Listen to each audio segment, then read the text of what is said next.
네, 오늘 새벽에 주시는 하나님 말씀은 사도행전 4장 1절에서 12절까지입니다. 사도행전 4장 1절에서 12절까지.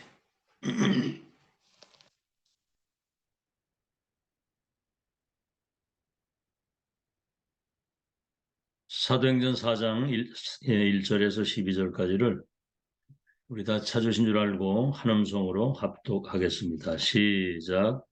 사도들이 백성에게 말할 때에 제사장들과 성전 맡은 자와 사두개인들이 이르러 예수 안에 죽은 자의 부활이 있다고 백성을 가르치고 전함을 싫어하여 그들을 잡음에 날이 이미 저물었으므로 이튿날까지 가두었으나 말씀을 들은 사람 중에 믿는 자가 많으니 남자의 수가 약 5천이나 되었더라. 이튿날 관리들과 장로들과 서기관들이 예루살렘에 모였는데 대제사장 안나스와 가야바와 요한과 알렉산더와 및 대제사장의 문중이 다 참여하여 사도들을 가운데 세우고 묻되 너희가 무슨 권세와 누구의 이름으로 이 일을 행하였느냐. 이에 베드로가 성령에 충만하여 이르되 백성의 관리들과 장로들아, 만일 병자에게 행한 착한 일에 대하여 이 사람이 어떻게 구원을 받았느냐고 오늘 우리에게 질문한다면 너희와 모든 이스라엘 백성들은 알라. 너희가 십자가에 못 박고 하나님이 죽은 자 가운데서 살리신 나사렛 예수 그리스도의 이름으로 이 사람이 건강하게 되어 너희 앞에 섰느니라. 이 예수는 너희 건축자들의 버린 돌로서 집 모퉁이의 머릿돌이 되었느니라. 다른 이로서는 구원을 받을 수 없나니 천하 사람 중에 구원받을 만한 다른 이름을 우리에게 주신 일이 없음이라 하였더라. 더 나아가서 이제 베드로는 그런 얘기를 했죠. 우리는 이 일의 증인이다. 우리가 사람을 기쁘게 할 것이냐, 하나님을 기쁘게 할 것이냐. 우리가 사람을 기쁘게 하기 위해서 산다면 하나님의 사람이 아니니라 그랬거든요. 자, 이렇게 메시지가 나의 메시지로 정리가 돼서 일평생 여러분과는 현장에 만나는 사람들이 여러분 만나서 인생의 정확한 복음과 언약으로 답을 얻고 인생의 결론을 딱 내야 됩니다. 확실한 결론을 내고 나는 이제 복음 때문에 전도 때문에 교회 중심으로 내 인생을 가치를 여기 올인하고 살겠다. 이런 결론 낸 제자가 세워져야 됩니다. 신천지 같은 경우는 한번 들어가면 안 나와요. 1대1로 사역을 하는데 그들이 인생의 답을 얻었다고 확신을 하는 겁니다. 틀린 답인 줄을 모르고. 그러니까 평생 귀신 심부름하는 거예요. 자, 지금 뭐 정치인 뭐 얘기할 것 없이 연예인, 정치인, 경제인 많은 사람들이 무속 점수를 찾는단 말이에요. 나중에 망해서 그렇지 틀린 답을 정확하게 주는 거예요. 응? 그러니까 사람들이 그 답 가져가다가 이제 망하는 거거든요. 이번에도 보니까 삼성의 그 홍라이라고 하는 이건희 회장 그 부인이 남편 그 천도제, 천국으로 그 영혼을 보내는 천도제를 드리는데 이 다 사기꾼 아닙니까? 이 중들이. 사람이 우상 숭배하고 귀신 섭니다. 세상 떠나면 지옥 가면 다시 못 나오는데 천국으로 가는 천도제. 그 절간에다가 돈을 120억을 헌금했어요. 120억. 그러니까 아무리 재벌이 되고 성공을 해도 영적 세계가 무지하기 때문에 그 영적으로 무지해. 기독교인이 이렇게 영적 세계가 무지하니까 불신자가 옆에 있는데도 정확한 이 구원의 복음을 전하지 못한단 말이에요. 자, 그래서 오늘 이제 복음 편지 10과가 있잖아요. 오늘 2과인데 1과 내용이 뭐냐면 왜 인간은 행복이 없는가? 많이 가지고 있고 뭐 모든 거 다 있는데도 왜 행복이 없는가? 그 답을 간단히 말했어요. 로마서 3장 23절. 모든 사람이 죄를 범하여 하나님의 영광에 이르지 못해서 하나님을 떠나 있기 때문에 그렇다. 여러분, 창조의 원리라는 거 아시죠? 물고기는 물에 사는 게 창조의 원리입니다. 나무는 땅에 뿌리 박고 새는 공중에 나르는 게 창조의 원리예요. 인간은 개, 돼지가 아니라 영적 존재이기 때문에 하나님과 함께 살도록 되어 있습니다. 그 하나님의 말씀과 계획을 따라 주님과 동행하고 사는 것이 인간이거든요. 이런 영적 사실 모르면 짐승하고 똑같아요. 짐승만도 못해요. 자, 그럼 오늘 2과 왜 인간은 하나님을 만날 수 없는가? 하나님 떠나서 불행히 하다면 하나님 만나면 되는데 왜 못 만나느냐? 그 하나님 떠난 자의 그 영적인 상태가 하나님을 만날 수 있는 그런 상태가 아닙니다. 절대 불가능 속에 있는 거예요. 자, 오늘 복음 편지 2과 첫 번째입니다. 1, 첫 번째. 하나님을 떠나 있기 때문에 하나님을 만날 수가 없는 거죠. 오래된 겁니다. 첫째입니다. 에베소 2장 1절. 하나님 떠난 자는 허물과 죄로 죽어 있다 그래서요. 그 영이 죽은 상태입니다.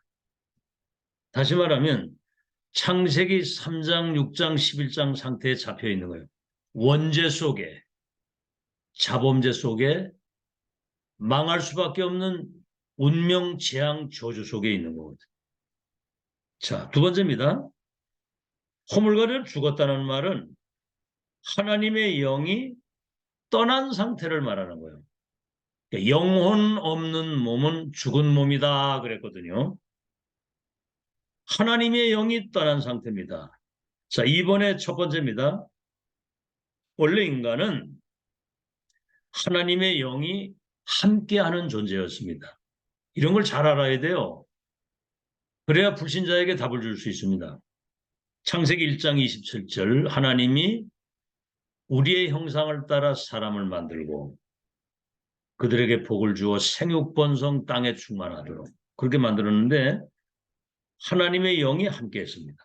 두 번째, 에덴 동산 사건 원죄 이후에 하나님의 영이 떠난 상태예요. 그러니까 그 영이 죽은 영이 된 겁니다. 그래서 피의 제사가 없으면 저주가 임하는 겁니다. 그래서 가인의 예배를 받지 않았거든요. 그 말은 뭐냐면 피 언약이 없는 종교 생활을 하는 겁니다. 곡식가주 예물을 드렸어요. 아벨은 피제사를 드렸는데 아시겠죠? 그러니까 이런 교인들이 많아요. 죽은 자의 예배입니다. 하나님의 영이 떠난 상태. 그래가지고 교회 다니는 거예요. 자, 세 번째는 뭐죠? 하나님의 영이 떠난 그 사람의 영혼 속에 사탄의 영이 들어가 있는 겁니다. 악령, 거짓의 영, 살인자의 영, 악한 영, 미혹의 영, 더러운 영이 그 영을 지배하고 있기 때문에 살인을 하기도 하고 거짓말을 하기도 하고 사기를 치고 도둑질을 하고 성폭행을 하고 사람을 죽이고 자살을 하고 악령이 그 영을 지배하고 있기 때문에. 자, 그러면 이제 세 번째입니다. 지금 얘기한 건 하나님의 영이 떠난 상태 2번에 1, 2, 3번을 얘기를 한 거고. 자, 그렇기 때문에 세 번째, 영이 죽은 상태이기 때문에 영적으로 무지하고 무능하기 때문에 영적으로 무지무능 무기력에 빠져 있는 거예요. 그러니까 다시 말하면 악한 사단의 영이 그 영을 주관하기 때문에 영적으로 무지한 겁니다. 아주 육신적인 거, 세상적인 건 밝은데 영적인 것은 완전 무지무능해요. 고린도전서 2장 12절에 우리는 세상의 영을 받지 않고 하나님께로 온 영을 받았으니 은혜로 주신 것을 알게 된다. 그래서 그 하나님의 영이 아니면 영적인 사실을 깨달을 수가 없어요. 자, 네 번째는 뭐지요? 그래서 하나님의 말씀을 받아도 하나님의 말씀을 들어도 깨닫지를 못하는 거예요. 들어도 듣지 못하고 눈으로 봐도 보지 못하고 깨닫지를 못하는 거예요. 이 성령의 감동을 받으면 남이 보지 못하는 것을 보잖아요.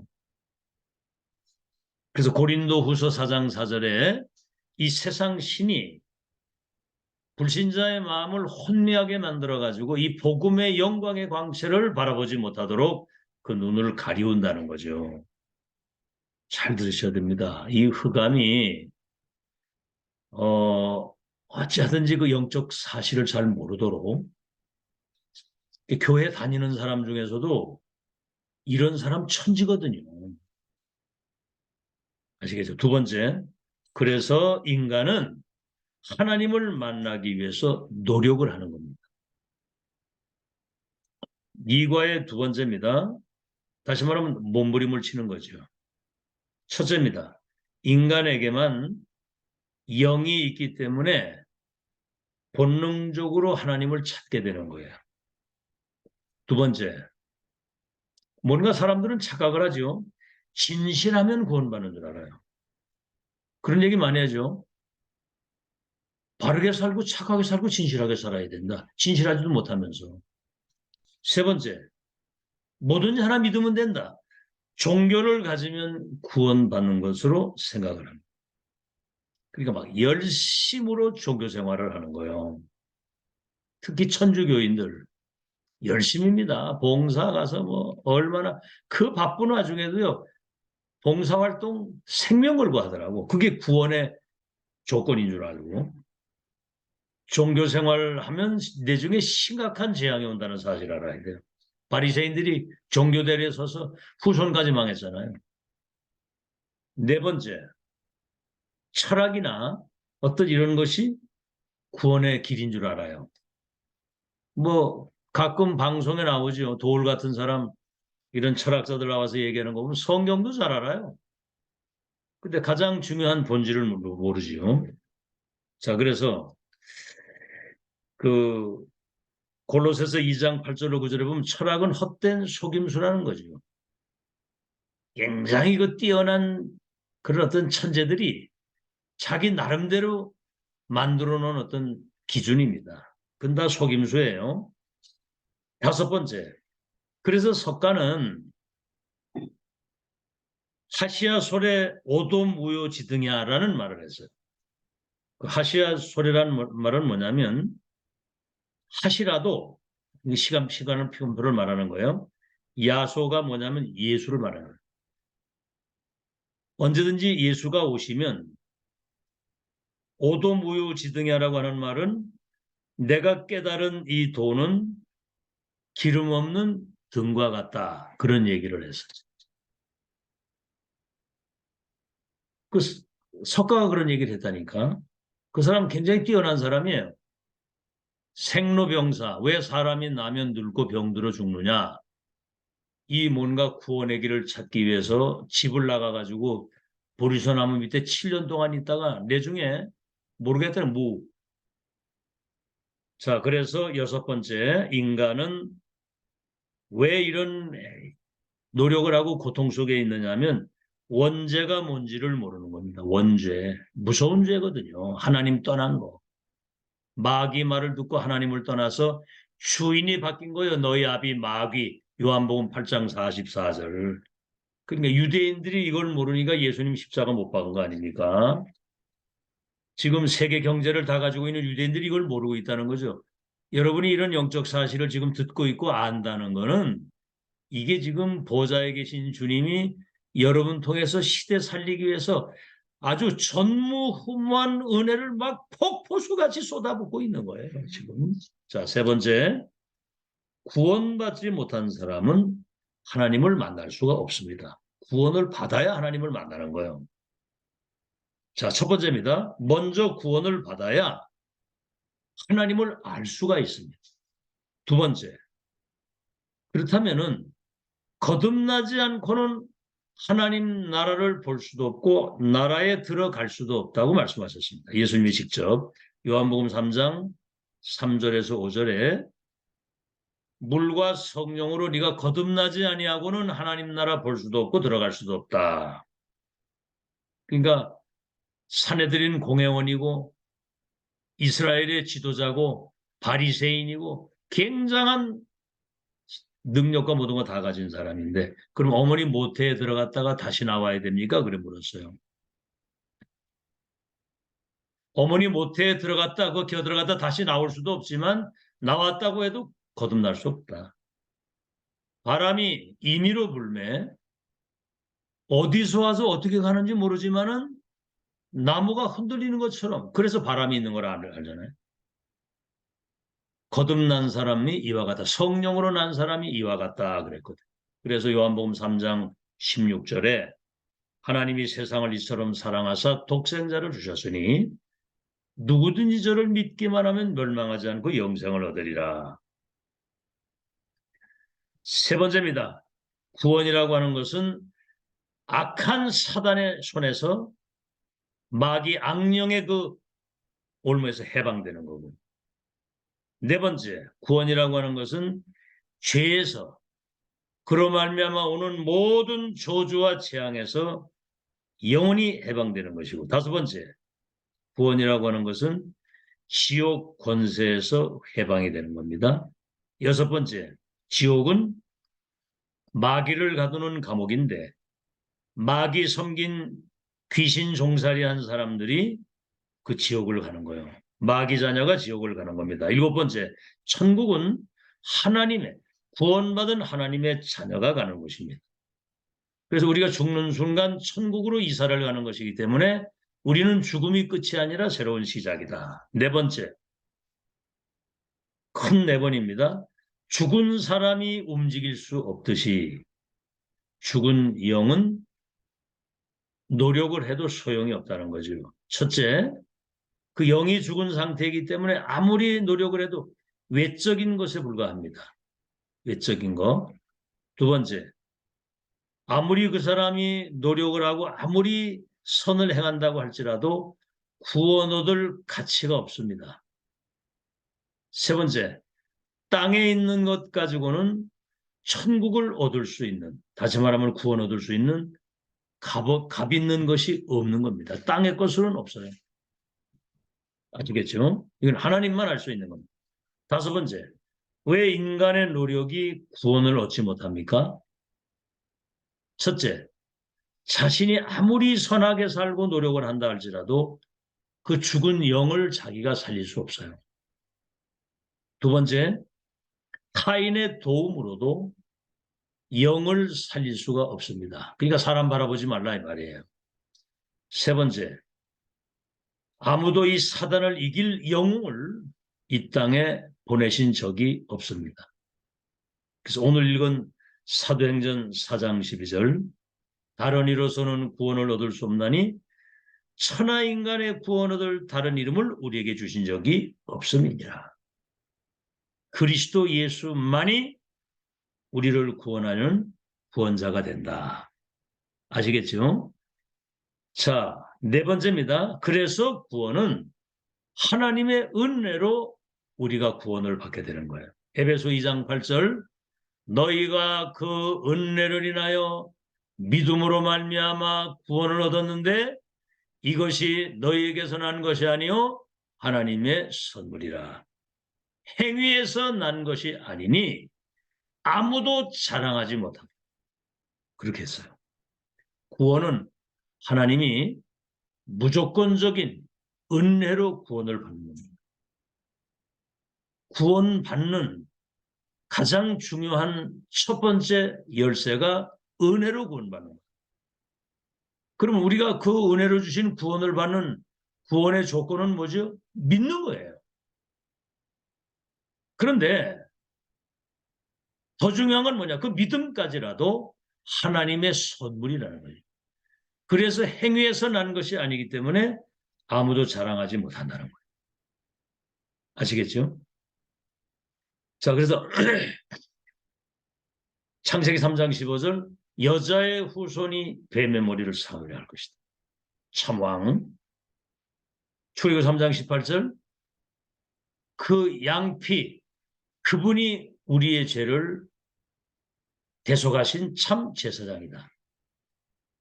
요한복음 14장 6절 내가 길이요 진리요 생명이니 나로 말미암지 않고는 아버지께로 올 자가 없다. 참 선지자 대신 그리스도. 하나님의 아들이 세상에 오신 것은 마귀를 멸하기 위해서 왔다고 그랬잖아요. 구원은 하나님의 은혜입니다. 믿어야 돼요. 그 선물입니다. 믿어지는 게 그 축복입니다.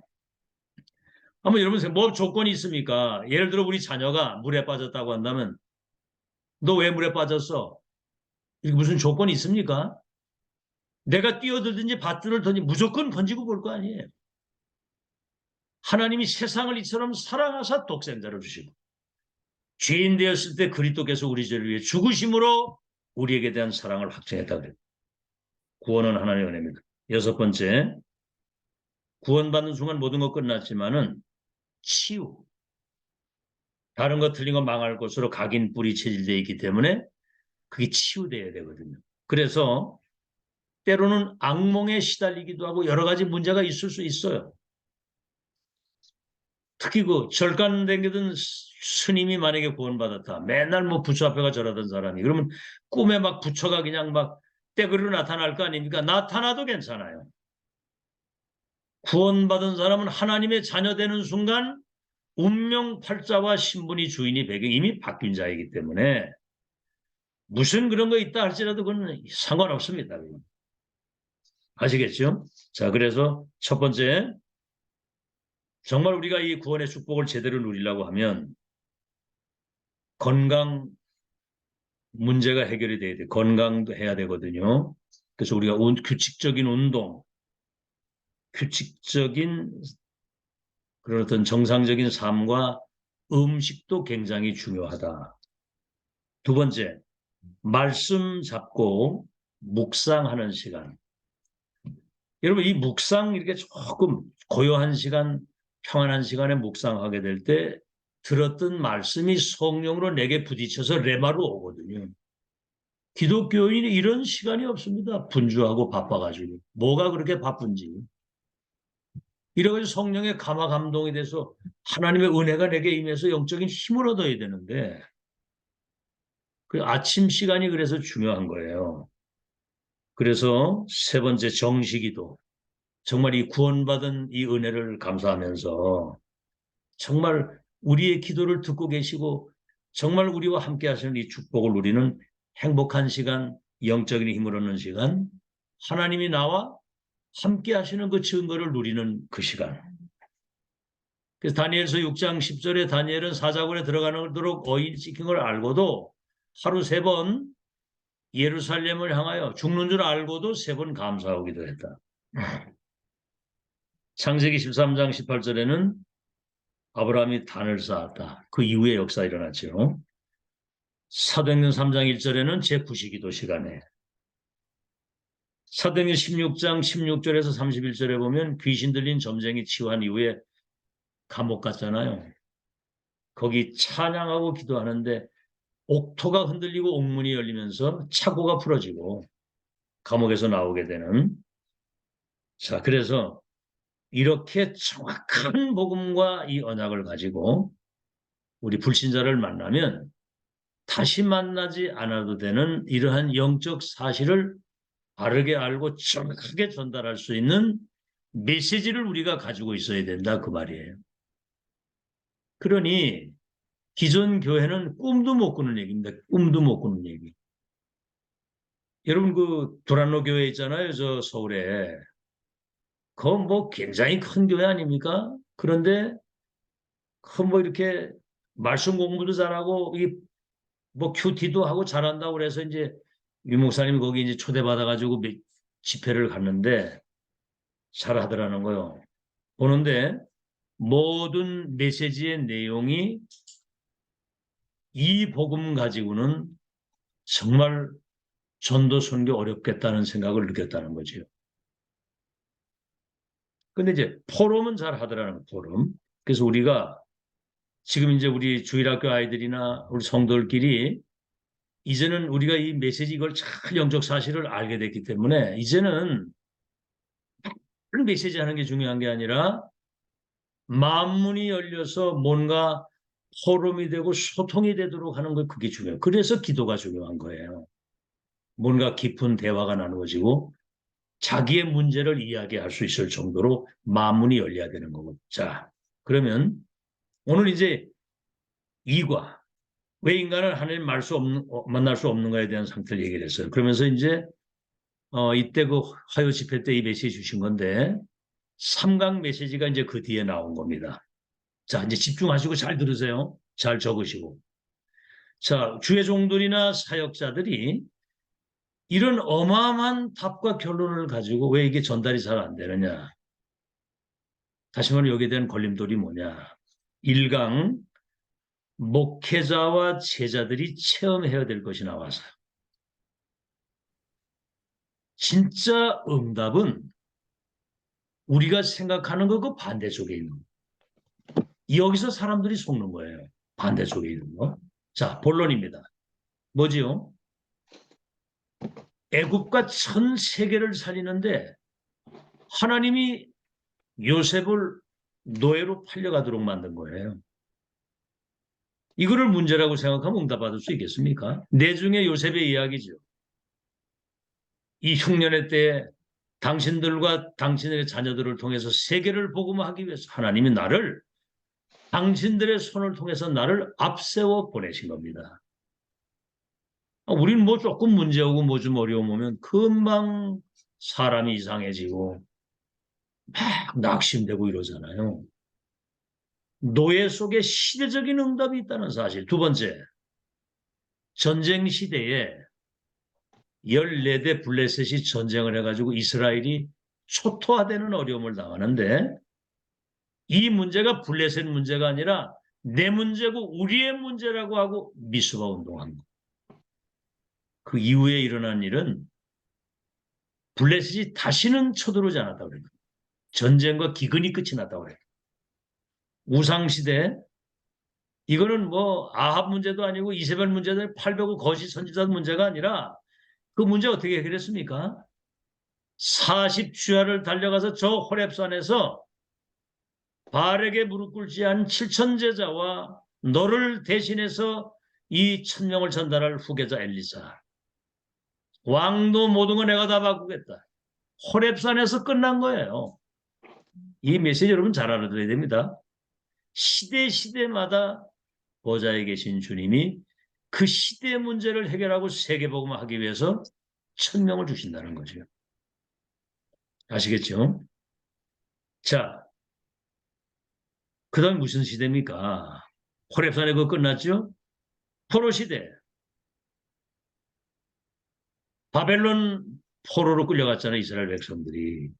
예루살렘 그 성전이 무너지고 가옥이 불타고 시차가 예루살렘 성에 가득 쌓여 있을 때 뜻을 정한 사람이 다니엘입니다. 이사야 6장 13절에 남은 자 렘넌트의 언약을 붙잡고 뜻을 정한 이 다니엘과 세 친구를 통해서 4대 왕들에게 답을 주게 돼가지고 세계가 뒤집어지는 자 핍박시대 로마의 속국시대 아닙니까? 이때 스데반 순교했잖아요.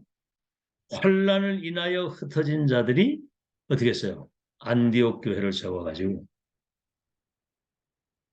이 저 소국 시대에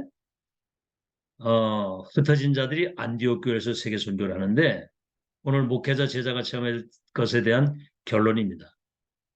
마태복음 16장 20절 아부에게도 그리스도를 말하지 말라. 그 말은 뭐냐면 그 뒤에 이루실 하나님의 역사와 받을 응답이 너무너무 크기 때문에 각인 뿌리 체질될 때까지 기다리라는 겁니다.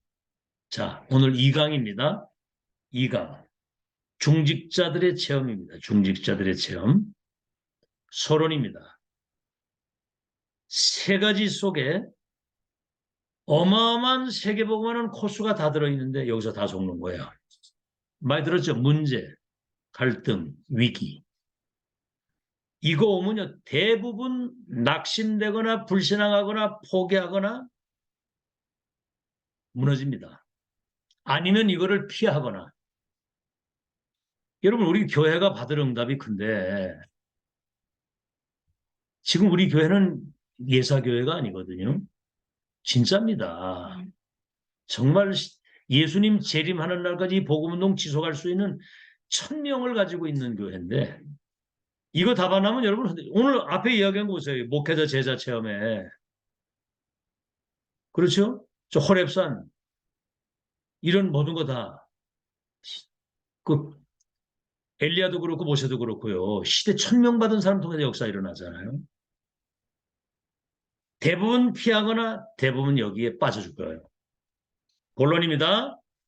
누가복음 10장 1절로 20절. 그 핍박과 위기의 시대에 하나님이 사도들 세운 다음에 70인 중직자를 세워서 그리스도를 대신해서 현장 선교사로 파송받을 여러분 이 복음과 시대의 1,000명이 전달되는 세계복음의 절대 시간표 속에 있는 이 교회의 중직자로 기름 부음을 받아서 세워졌다는 것은 여러분 전무후무한 기적 같은 은혜예요. 여러분 중직자 기름 부음 받을 때 어떤 자세를 가지고 받았습니까? 어떤 중심으로 여러분 하나님께 감사했습니까? 잘 한번 생각해 보세요. 이거는 기적 같은 일입니다. 이 세계복음 언약이 완성되는 시대의 절대 계획과 언약, 여정 목표 끝을 본자 가진 자 누리고 전달, 미션 인턴십 인생 포럼 할 수 있는 전무후무한 사람. 여러분, 바리새인들이 있죠. 얼마나 사람들이 바르고, 얼마나 헌금관이 바르고, 얼마나 바르게 살고, 얼마나 이 사람들이 열심을 했습니까? 아마 지금 그런 목사 나오면요. 최고 목사라고 아마 다 감동받을 겁니다. 이 바리새인 목사들이 세계를 멸망으로 아주 망쳐놓은 거예요, 이게.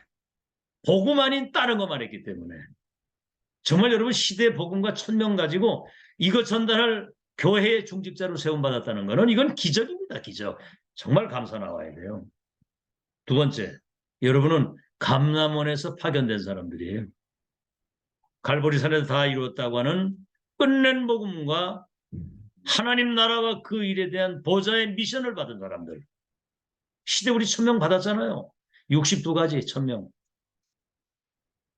자, 그래서 그 1,000명 전달자란 말이에요, 여러분이. 세 번째, 마가다락방. 이제 237 나라로 파송될 사람들이거든요. 현장 선교사로 현장의 영적 사령관을 파송받을 사람. 여러분이 이 교회의 그런 중직자입니다. 지구상에 전무후무한 유일한 언약이 성취된 불같은 바람받은 성령이 임한 그 현장. 네 번째, 사도행전 6장에서 10장에 보면 거기요 큰 핍박과 위기 시대에 정말 하나님 원하시는 일을 심부름한 사람들이 중직자들입니다. 스데반 돌 맞아 죽었죠. 그것 때문에 바울이 뒤집어진 겁니다. 그 다음 뭡니까? 빌립 저 사마리아 들어가서 복음 전했죠. 그 다음 뭐죠? 아나니아 바울에게 복음 전함. 야손 같은 사람 그렇죠. 야손 그리고 피장 시몬 같은 사람 6장에서 10장에 나오는 이 사람들이 위기 속에 시대적 전도운동의 주인공이 된 중직사들입니다. 다섯 번째, 사도행전 11장 19절 스데반 집사의 일로 일어난 큰 혼란과 위기의 때에 뭐지요? 안디옥 교회를 세워가지고 생을 걸고 교회를 세운 사람들이에요. 주의 영이 주의 사자가 주의 성이 그들과 함께해서 천하가 기근 들었는데도 예루살렘 교회를 도울 수 있는 빛의 경제의 주인공이 이 중직자들이 된 겁니다. 잘 들으시고요. 마지막 3강입니다. 렘넌트의 체험입니다. 렘넌트는 서론입니다.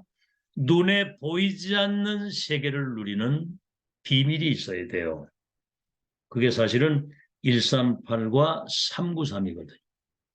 138, 393, 24 되면 다 된 거예요. 자, 본론입니다. 9가지 캠프. 첫째, 오직 유일성 재창조. 그리스도 하나님의 나라 성령 충만. 갈보리 감람산 마가다락방, OUR 시스템. 이게 나의 복음, 나의 언약, 나의 기도, 나의 전도가 되고. 두 번째, 그러면 위에서 내리시는 heavenly power, heavenly talent, heavenly mission. 위에서 내리시는 영적인 힘, 위에서 내리시는 세계복음을 할 수 있는 천재성을 하나님이 주시고, 미션. 미셔널이라고 그러죠. 선교사. 미래 선교사거든요. 이게 확실히 확정되고, 세 번째는 플랫폼, 파수망, 안테나 역할을 감당하는 게 렘넌트의 결론입니다. 결론은 그렇기 때문에 제가 항상 얘기했죠. 렘넌트는 이미 과거는 이미 끝났고 발판이 됐다. 미래는 이미 보장됐다. 2, 3년 5천 종족 치유할 서밋으로 세웠다. 그렇기 때문에 오늘을 놓치지 말고 내일을 준비할 줄 아는, 오늘 속에서 내일을 준비하는 지혜로운 렘넌트가 되어야 된다. 중직자도 마찬가지고. 그래서 오늘 영적인 시스템, 기도의 시스템을 갖추는, 세상에 나가서는 세상을 변화시키고 치유하고 답을 줄 수 있는, 이게 오늘 금요일 마지막 새벽 기도의 메시지였습니다. 이 메시지가 나의 것이 돼서 일평생 전도자의 삶을 최고로 누리는 주인공으로 사시기를 예수 이름으로 축원합니다. 하나님, 에덴 동산 사건 이후에 원죄에 빠진 인간은 12가지 사단의 함정틀 올무 속에 죽어가고 있습니다.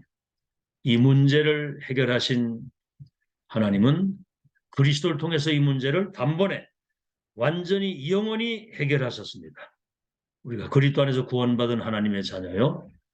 7대 여정 속에 세계복음 언약을 완성할 마지막 천명 전달자로 우리를 세우셨는데, 우리 기도 시스템, 영적 시스템을 갖추어서 우리가 가는 현장, 우리 만나는 모든 사람을 살리고 치유하고 또 다른 사람 살리는 제자를 세우는 일에 남은 생을 올인할 수 있도록 축복해 주시옵소서. 목회자, 중직자, 렘넌트가 원네스 미션 팀이 되도록 역사해 주옵소서. 예수 그리스도 이름으로 기도하옵나이다.